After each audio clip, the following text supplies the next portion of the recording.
जय जय श्री राधे। श्रीमद्भागवत महापुराण नवम स्कंद अथ 10वां अध्याय। भगवान श्री राम की लीला का वर्णन। श्री सुखदेव जी कहते हैं, परीक्षित, खड़गवांग के पुत्र दीर्घबाहु और दीर्घबाहु के परम यशस्वी पुत्र रघु हुए। रघु के अज और अज के पुत्र महाराज दशरथ हुए। देवताओं की प्रार्थना से साक्षात परम ब्रह्म परमात्मा भगवान श्री हरि ही अपने अंशांश से 4 रूप धारण करके राजा दशरथ के पुत्र हुए। उनके नाम थे राम, लक्ष्मण, भरत और शत्रुघ्न। परीक्षित सीतापति भगवान श्री राम का चरित्र तो तत्वदर्शी ऋषियों ने बहुत कुछ वर्णन किया है और तुमने अनेक बार उसे सुना भी है।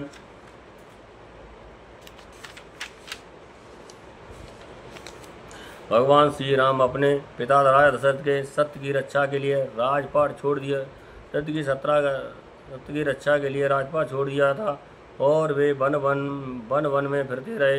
उनके चरण कमल इतने सुकुमार थे कि परम सुकुमारी श्री जानकी जी के कर कमलों का स्पर्श भी उनसे सहन नहीं होता था। वे ही चरण जब वन में चलते चलते थक जाते तब हनुमान और लक्ष्मण उन्हें दबा कर उनकी थकावट मिटाते। सूर्पणखा को नाक कान काट कर विश्वरूप कर देने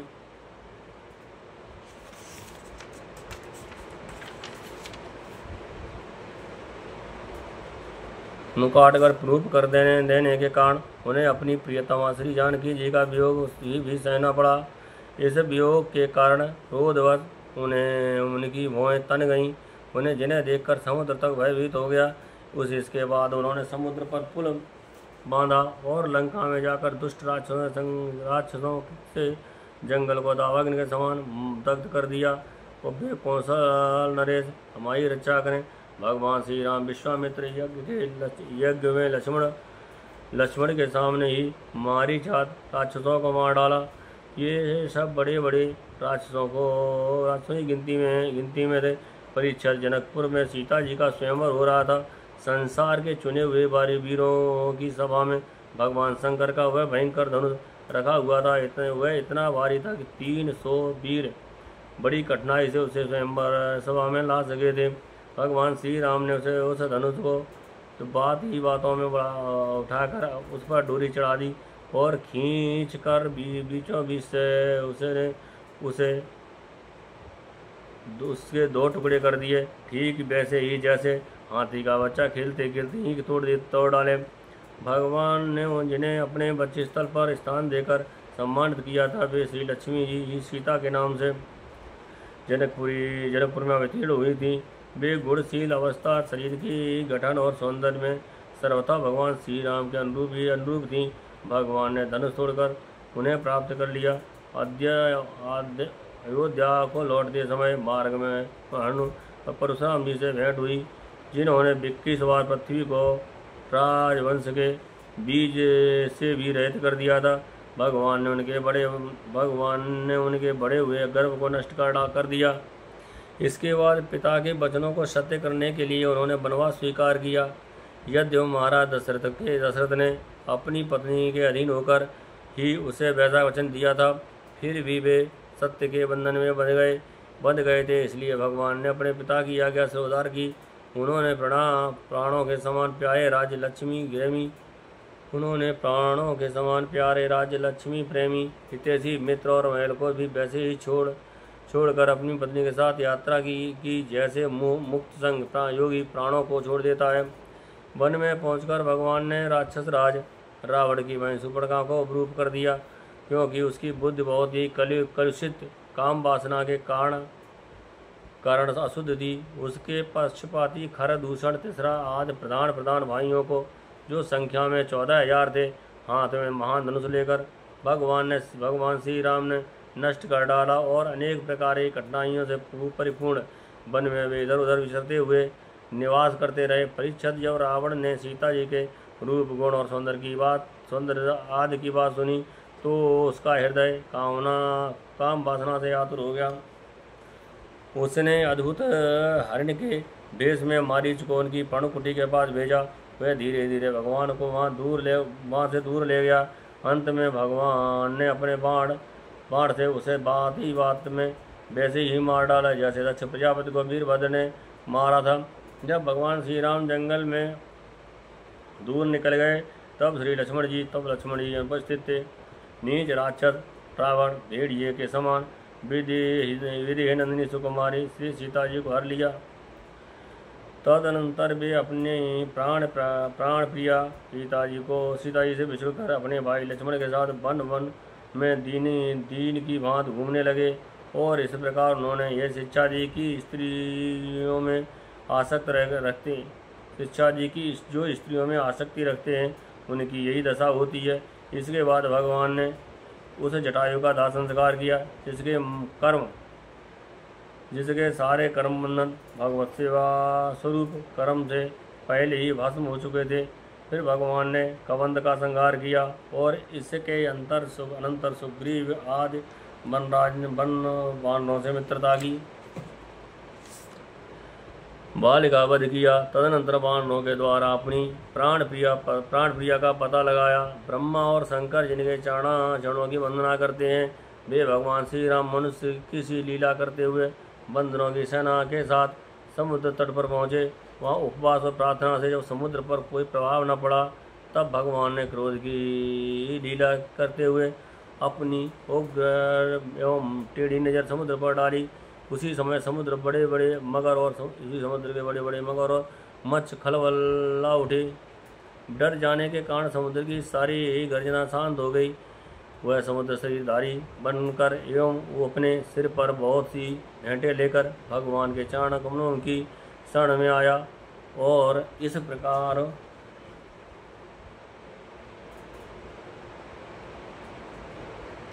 प्रकार कहने लगा, अनंत हम मूर्ख हैं, इसलिए आपके वास्तविक स्वरूप को नहीं जानते।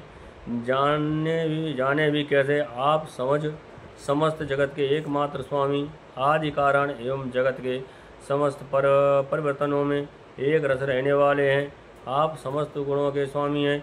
इसलिए जब आप सत्य गुण को स्वीकार कर लेते हैं तब देवताओं की, रजोगुण को स्वीकार कर लेते हैं तब प्रजापतियों की और तमोगुण को स्वीकार कर लेते हैं तब आप एक रोज से रुद्रगण की उत्पत्ति होती है। वीर श्रोमण, आप अपनी इच्छा के अनुसार मुझे पार कर जाइए और त्रिलोकी को रुलाने वाले विश्व के प्रभुत रावण को मार कर अपनी पत्नी फिर से प्राप्त कीजिए। परंतु आपसे मेरी एक प्रार्थना है, आप यहाँ मुझ पर एक पुल बांध दीजिए। इससे आपके यश का विस्तार होगा और आगे चलकर जब बड़े बड़े नरपत दिग्विजय करते हुए यहाँ आएंगे तब वे आप यश का गान करेंगे। भगवान श्री राम ने अनेकों पर्वत शिखरों से समुद्र और पुल बांधा। जब बड़े बड़े बंदर अपने हाथों से पर्वत उठा कर लाते थे तब उनके वृक्ष और बड़ी बड़ी जड़ें चट्टानें थर थर कांपने लगती थी। इसके बाद विभीषण की सलाह से भगवान सुग्रीव, नील, हनुमान आदि प्रमुख वीरों और वानर सेना के साथ लंका में प्रवेश किया। वह तो श्री हनुमान जी के द्वारा पहले ही जलाई जा चुकी थी। उस समय वानर राज की सेना ने लंका के सैर करने और खेलने के स्थान, उनके गोदाम, खजाने, दरवाजा, फाटक, खंबा, सभा भवन, छज्जे और पक्षियों के रहने के स्थानों तक को घेर लिया। उन्होंने वहाँ की वेदी, ध्वजाएं, सोने के कलश और चौराहे तोड़ फोड़ डाले।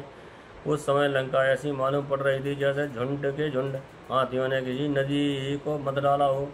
यह देखकर राक्षस राज रावण ने निकुंभ, कुंभ, धूम्राक्ष, दुर्मुख, श्रांतक, नारायणतक, बृहस्पति, अतिकाय, विकम्पन आदि अपने सब अनुचरों को, पुत्र मेघनाथ और अंत में भाई कुंभकर्ण को युद्ध करने के लिए भेजा। राक्षसों की यह विशाल सेना तलवार, त्रिशूल, धनुष, प्रास, रिष्ट, शक्ति, बाण, भाले, खड़ग और शस्त्रों से सुसज्जित और अत्यंत दुर्गम थी। भगवान श्री राम ने सुग्रीव, लक्ष्मण, हनुमान, गंधमादन, नील, अंगद, जाम्बान और पनस आदि वीरों को अपने साथ लेकर राक्षसों की सेना का सामना किया। रघुवंश श्रवण भगवान श्री राम के अंगद आदि सब सेनापति राक्षसों की चतुरंगी सेना हाथी, रथ, घुड़सवार और पैदलों के साथ द्वंद्व युद्ध की रीत से भिड़ गए और राक्षसों का वृक्ष, पर्वत, शिखर, गदा और बाणों से मारने लगे।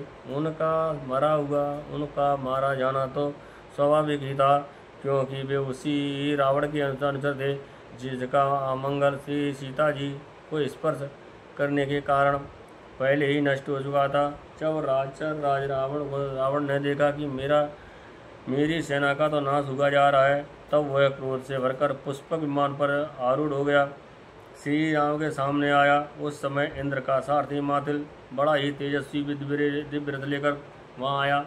उस पर भगवान श्री राम विराजमान हुए। रावण अपने तीखे बाणों से उन पर प्रहार करने लगा। भगवान श्री राम ने रावण से कहा, नीच राक्षस, तुम कुत्ते की तरह हमारी अनुपस्थिति में हमारी प्राण प्रिया पत्नी को हर लाए। तुमने दुष्टता की हद कर दी। तुम्हारे जैसा निर्लज्जता तथा निंदनीय और कौन होगा। जैसे काल को कोई टाल नहीं सकता, कर्तापन का हिमान को वह फल दिए बिना रह नहीं सकता, वैसे ही आज मैं तुम्हारी करनी का फल चखाता हूँ। इस प्रकार रावण को फटकारते हुए भगवान श्री राम ने अपने धनुष पर बाण चढ़ाया और जड़ाया हुआ बाण उस पर छोड़ा। उस बाण के वज्र के समान उसके हृदय को विदीर्ण कर दिया। वह अपनी 10 मुखों से खून उगलता हुआ विमान से गिर पड़ा। ठीक वैसे ही जैसे पूर्णतात्म लोग भोग समाप्त होने पर स्वर्ग से गिर पड़ते हैं, उस समय उसके पुरजन परिजन हाय हाय करके चिल्लाने लगे। तदंतर हजारों राक्षसियाँ मंदोदरी के साथ रोती हुई लंका से निकल पड़ी और रणभूमि में आई। उन्हें देखकर कि उनके स्वजन संबंधी लक्ष्मण जी के बाणों से छिन्न भिन्न होकर पड़े हुए हैं, वे अपने हाथों अपनी छाती पीट कर और अपने से सगे संबंधियों को हृदय से लगाकर ऊंचे स्वर में विलाप करने लगी। हाय हाय स्वामी, आज हम सब बेमौत मारी गई। एक दिन वह था जब आपके भय से समस्त लोगों में त्राहि मच जाती थी। आज वह दिन आ पहुंचा है कि आपके न रहने से हमारे शत्रु लंका की दुर्दशा कर रहे हैं और ये प्रश्न उठ रहा है कि अब लंका किसके अधीन रहेगी। अब सब प्रकार से संपन्न थे, किसी भी बात की कमी न थी, परंतु आप काम के बस हो गए और ये नहीं सोचा कि सीता जी कितनी तेजस्विनी हैं और कितना प्रभाव है। आपकी ये भूल आपकी इस दुर्दशा का कारण बन गई। कभी आपके कामों से हम सब और समस्त राक्षस वंश आनंदित होता था, और आज हम सब तथा ये शरीर लंका नगरी विधवा हो गई। आपका वह शरीर जिसके लिए आपने सब कुछ कर डाला, आज गधी गीधों का आहार बन रहा है और अपने आत्मा को अपने नरक का अधिकारी बना डाला। यह सब आपकी ही नासमझी और कामुकता का फल है। श्री सुखदेव जी कहते हैं, परीक्षित, लोक कौशलाधीश भगवान श्री रामचंद्र की आज्ञा से भीषण ने अपने स्वजन संबंधियों को पितृयज्ञ की विधि से शास्त्र के अनुसार अंत्येष्ट कर्म किया। इसके बाद भगवान श्री राम अशोक वाटिका के आश्रम में अशोक वृक्ष के नीचे बैठी हुई श्री सीता जी को देखा। वे उन्हीं के विरह व्यथित में पीड़ित एवं अत्यंत दुर्बल हो रही थीं। आप अपने प्राण प्रिया अर्धांगिनी सीता जी को अत्यंत दीन अवस्था में देखकर श्री राम हृदय में और कृपा से भर आए। श्री राम हृदय प्रेम और कृपा से भरे आए। इधर भगवान का दर्शन पाकर सीता जी हृदय प्रेम और आनंद से परिपूर्ण हो गया। उनका मुख कमल खिल उठा। भगवान ने विभीषण को राक्षसों का स्वामित्व, लंकापुरी का राज्य और 1 कल्प की आयु दी, और इसके बाद पहले सीता जी को विमान पर बिठाकर अपने दोनों भाई लक्ष्मण तथा सुग्रीव तथा सुग्रीव एवं उनके हनुमान जी साथ स्वयं भी विमान पर सवार हुए। इस प्रकार 14 वर्ष का व्रत पूरा हो जाने पर उन्होंने अपने नगर की यात्रा की। उस समय मार्ग में ब्रह्मा आदि लोकपाल उन पर बड़े प्रेम से पुष्पों की वर्षा कर रहे थे। इधर तो ब्रह्मा आदि बड़े आनंद से भगवान की लीलाओं का गान कर रहे थे, और उधर जब भगवान को यह मालूम हुआ कि भरत ही केवल गोमूत्र में पकाया हुआ गोमूत्र में पकाया हुआ जौ का दलिया खाते हैं, बलकल पहनते हैं और पृथ्वी पर डाब बिछाकर सोते हैं। उन्होंने जटाएं बढ़ा रखी हैं। तब वे बहुत दुखी हुए। उनकी दशा का स्मरण कर परम करुणाशील भगवान का हृदय भर आया।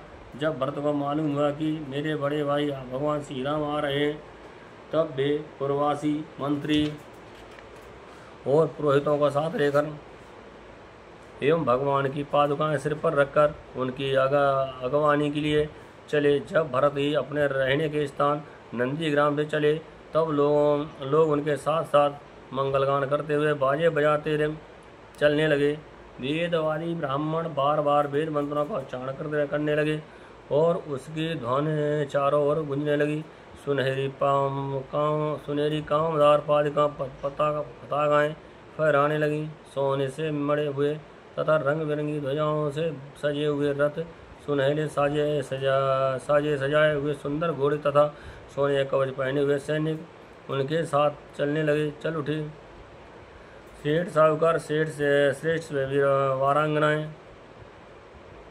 पैदल चलने वाले सेवक और महाराजाओं के योग छोटी बड़ी सभी वस्तुएं उनके साथ चल रही थी। भगवान को देखते ही प्रेम के उद्रेक से भरत जी का हृदय गदगद हो गया। नेत्रों में आंसू छलक आए। वे भगवान के चरणों पर गिर पड़े। उन्होंने प्रेम के समान उनकी पादुकाएं रख दी और उन्होंने प्रभु के सामने उनकी पादुकाएं रख दी और हाथ जोड़कर खड़े हो गए। नेत्रों से आंसू की धारा बहती जा रही थी। भगवान ने अपने दोनों हाथों से पकड़कर बहुत दूर तक भरत जी को हृदय से लगाए रखा। भगवान के नेत्र जल से भरत जी का स्नान हो गया। इसके बाद सीता जी और लक्ष्मण जी के साथ भगवान श्री राम जी ब्राह्मण और पूजनीय पुरजनों को नमस्कार किया और तथा सारी प्रजा ने बड़े प्रेम से सिर झुकाकर भगवान के चरणों में प्रणाम किया। उस समय उत्तर कौशल देश की रहने वाली समस्त प्रजा अपने स्वामी भगवान को बहुत दिनों बाद आए देख बड़े दुपट्टे हिलाकर पुष्पों को वर्षा कर रही हुई आनंद से नाचने लगी। भरत जी ने भगवान की पादुकाएं लीं।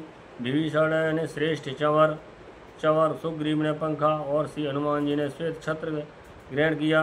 परीक्षित शत्रुघ्न जी ने धनुष और तरकस, सीता जी ने तीर्थों के जल से भरा हुआ कमंडल, अंगद ने सोने का खड़ग और जाममाल ने ढाल ले ली। इन लोगों के साथ भगवान पुष्पक विमान पर विराजमान हो गए। चारों तरफ यथास्थान स्त्रियां बैठ गईं। बंदी जन स्तुति करने लगे। उस समय पुष्पक विमान भगवान श्री राम को ऐसी शोभा हुई मानो ग्रहों के साथ चंद्रमा उदय हो रहा हो। इस प्रकार भगवान ने भाइयों का अभिनंदन स्वीकार करके उनके साथ अयोध्यापुरी में प्रवेश किया। उस समय वह पुरी आनंदोत्सव से परिपूर्ण हो रही थी। राजमहल में प्रवेश करके उन्होंने अपनी माता कौशल्या, अन्य माताओं, गुरुजनों, बराबर के मित्रों और छोटों का यथायोग सम्मान किया तथा उनके द्वारा किया हुआ सामान स्वीकार किया। श्री सीता जी और लक्ष्मण जी ने भी भगवान के साथ साथ उसके प्रति यथायोग व्यवहार किया। सबके प्रति यथायोग व्यवहार किया। उस समय जैसे मृतक शरीर में प्राणों का संचार हो जाए, वैसे ही माताएं अपने पुत्रों के आगमन से हर्षित हो उठी। उन्होंने उनको अपनी गोद में बैठा लिया और अपने आंसुओं से उनका अभिषेक किया। उस समय उनका सारा शोक मिट गया। इसके बाद वशिष्ठ जी ने दूसरे गुरुजनों के साथ विधिपूर्वक भगवान की जटा उतरवाई और बृहस्पति ने जैसे इंद्र का अभिषेक किया था, वैसे ही चारों समुद्रों के जल आदि से उनका अभिषेक किया। इस प्रकार सिर से स्नान करके भगवान श्री राम ने सुंदर वस्त्र,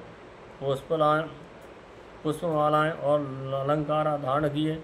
सभी भाइयों और श्री जानकी जी ने भी सुंदर वस्त्र और अलंकार धारण किए।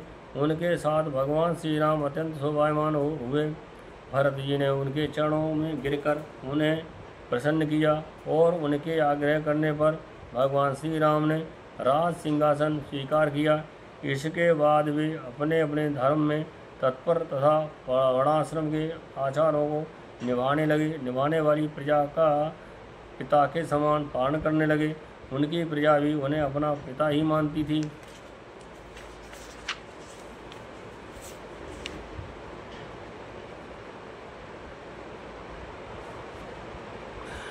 परीक्षित जब समस्त प्राणियों को सुख देने वाले परम धर्मज्ञ भगवान श्री राम राजा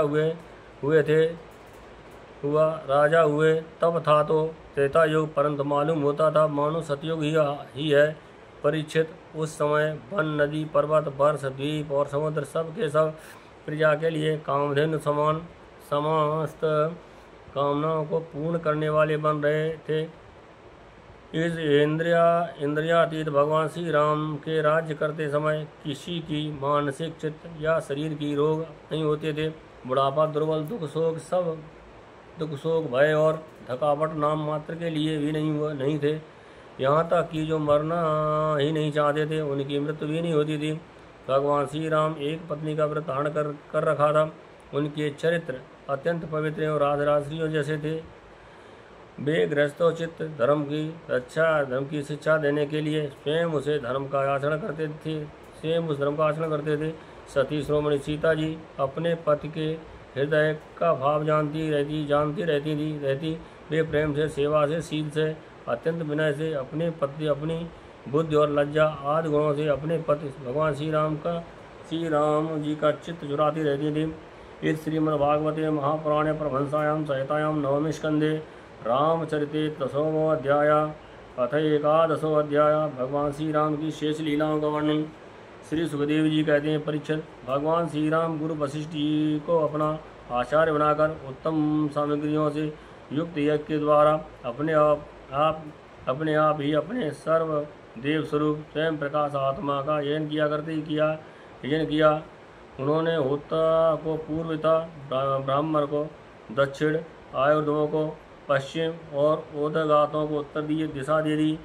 उनके बीच में जितनी भूमि बच रही थी वह उन्होंने आचार्यों को दे दी। उनका यह निज निश्चय था कि संपूर्ण भूमंडल का एकमात्र अधिकार निष्प्रय ब्राह्मण ही है।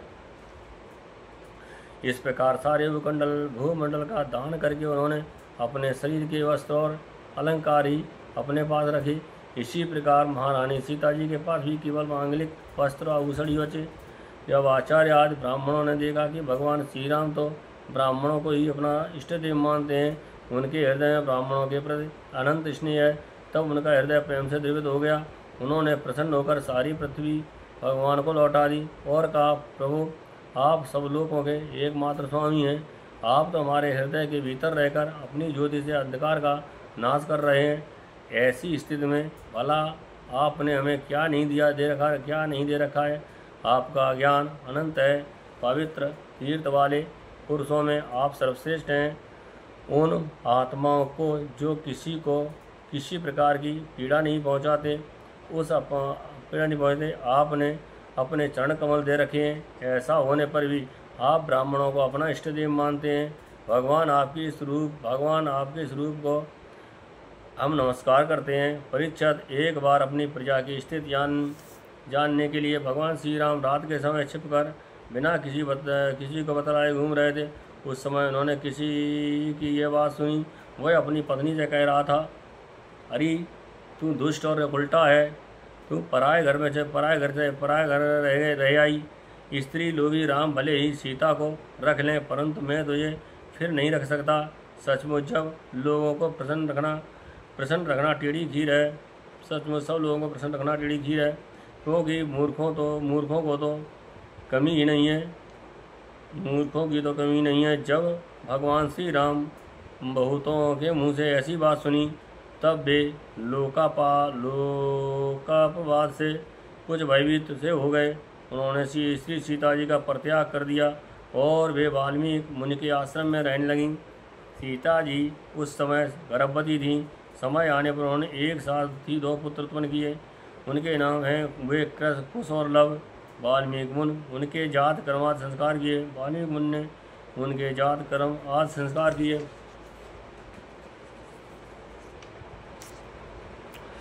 लक्ष्मण जी के 2 पुत्र हुए, अंगद और चित्रकेतु।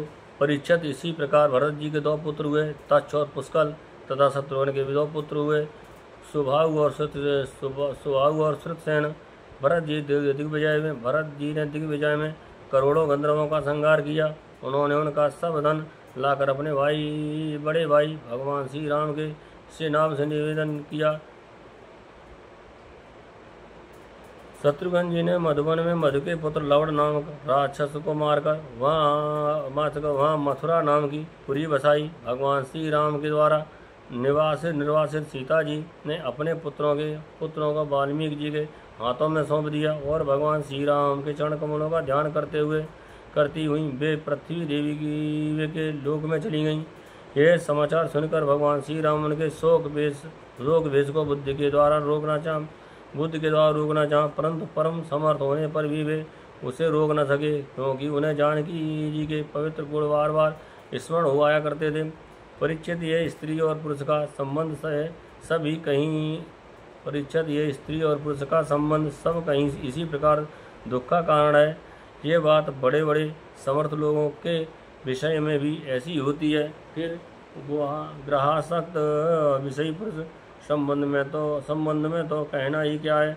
इसके बाद भगवान श्री राम ब्रह्मचार्य धारण करके 13,000 वर्ष तक अखंड रूप से अग्निहोत्र किया। तदनंतर अपना स्मरण करने वाले भक्तों के हृदय में अपने उन चरण कमलों को स्थापित करके ये दंडक वन के कांटों में बिध गए थे।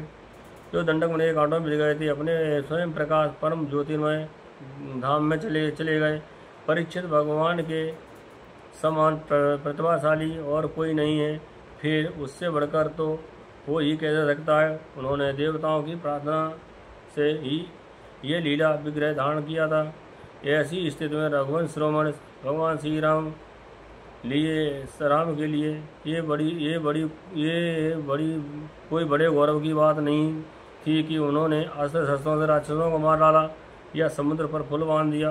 भला उन्हें शत्रुओं को मारने के लिए बंदरों की सहायता की आवश्यकता नहीं है। ये सब उनकी लीला है। भगवान श्री राम निर्मल ये समस्त पापों को नष्ट करने वाले हैं। बस इतना फैल गया है कि दिग्गजों का श्यामल शरीर भी उनकी उज्ज्वलता से चमक उठता है। आज भी बड़े बड़े ऋषि महर्षि राजाओं की सभा में उसका गान करते रहते हैं। स्वर्ग के देवता और पृथ्वी के नरपद भी कमनीय किरीट से उनके चरण कमलों की सेवा करते रहते हैं। मैं उन्हीं रघुवंश शिरोमणि भगवान श्री रामचंद्र की शरण ग्रहण करता हूँ, जिन्होंने भगवान श्री राम दर्शन और स्पर्श किया, उनका सहवास अथवा अनुगमन किया। वे सबके सब तथा कौशल देश के निवासी भी उसी लोक में गए जहाँ बड़े बड़े योगी साधन के द्वारा जाते हैं। जो पुरुष अपने कानों से भगवान श्री राम के चरित्र सुनता है, उसकी सरलता, कोमलता आदि गुणों की प्राप्ति होती है। परीक्षित में केवल इतना ही नहीं, वह समस्त कर्म बंधनों से मुक्त हो जाता है। राजा परीक्षित ने पूछा, भगवान श्री राम स्वयं अपने भाइयों के साथ किस प्रकार व्यवहार करते थे तथा भरत आदि भाई प्रजाजन और अयोध्यावासी भगवान श्री राम के प्रति कैसे बर्ताव करते थे। श्री सुखदेव जी कहते हैं, त्रिभुवनपति महाराज श्री राम राज सिंहासन स्वीकार करके बाद अपने भाइयों को दिग्विजय की आज्ञा दी और स्वयं अपने निज जनों को दर्शन देते हुए अपने अनुचरों के साथ भी पुरी की देखरेख करने लगे। उस समय अयोध्यापुरी के मार्ग सुगंधित जल और हाथियों के मादक गणों से सिंचित रहते थे। ऐसा जान पड़ता मानो ये नगरी अपने स्वामी भगवान श्री राम को देखकर अत्यंत मतवाली हो गई है। उसके महल, फाटक, सभा भवन, विहार और देवालय आज सुवर्ण के कलश रखे हुए थे और स्थान स्थान पर पताकाएं फहरा रही थीं। ये डंठल समेत सुपारी, केले के पंखे और केले के खंभे और सुंदर वस्त्रों के पट्टों से सजाई हुई थी। दर्पण, वस्त्र, पुष्पमालाओं तथा मांगलिक चित्रकारियों और बंदरवारों से नगरी जगमगा रही थी। नगरवासी अपने हाथों से तरह तरह की भेंट लेकर भगवान के पास आते और उनसे प्रार्थना करते कि देव, पहले आपने ही वराह रूप से पृथ्वी का उद्धार किया था, अब आप भी इसका पालन कीजिए। परीक्षित, उस समय जब प्रजा को मालूम होता कि बहुत दिनों के बाद भगवान श्री राम भी इधर पधारे हैं, तब सभी स्त्री पुरुष उनके दर्शन की लालसा से घर छोड़कर दौड़ पड़ते थे। वे ऊंची ऊंची अटारियों पर चढ़ जाते थे और अमृत नेत्रों से कमल नयन भगवान को देखते हुए उन पर पुष्पों की वर्षा करते थे। इस प्रकार प्रिया निरीक्षण करके भगवान फिर अपने महलों में आ जाते। उनके वे महल पूर्ववर्ती राजाओं के द्वारा सेवित थे। इतने बड़े बड़े सब प्रकार के खजाने थे जो कभी समाप्त नहीं होते। ये बड़ी बड़ी बहुमूल्य बहुत सी सामग्रियों में सुसज्जित थे। इस महलों के द्वारा तथा देहलियाँ मूंगे की बनी हुई थी। उनमें जो खंभे थे वे वैदुर्ग मणि के थे। मरकत मणि के बड़े बड़े सुंदर फर्श थे तथा स्फटिक मणि की दीवारें चमकती रहती थीं। रंग बिरंगी मालाओं, पताकाओं और मणियों की चमक शुद्ध चेतन के समान उज्जवल मोती सुंदर भोग सामग्री, सुगंधित धूप दीप तथा फूलों के गहनों से वे महल खूब सजाए हुए थे। आभूषणों को भी भूषित करने वाले देवताओं के समान स्त्री पुरुष उसकी सेवा में लगे रहते थे। परीक्षित, भगवान श्री राम जी आत्माराम जितेंद्र पुरुष के शिरोमणि थे जो उसी महल में अपनी प्राण प्रिया प्रेमयी पत्नी श्री सीता जी के साथ विहार करते थे। सभी स्त्री पुरुषों के चरण कमलों का ध्यान किया करते थे। वे ही भगवान श्री राम बहुत वर्षों तक धर्म की मर्यादा का पालन करते हुए समय अनुसार भोगों का भोग करते रहे। एत श्री मद्भागवते महापुराणे परमहंसायां संहितायां नवम स्कंदे श्रीरामोपाख्यान 11 अध्याय। जय जय श्री राधे।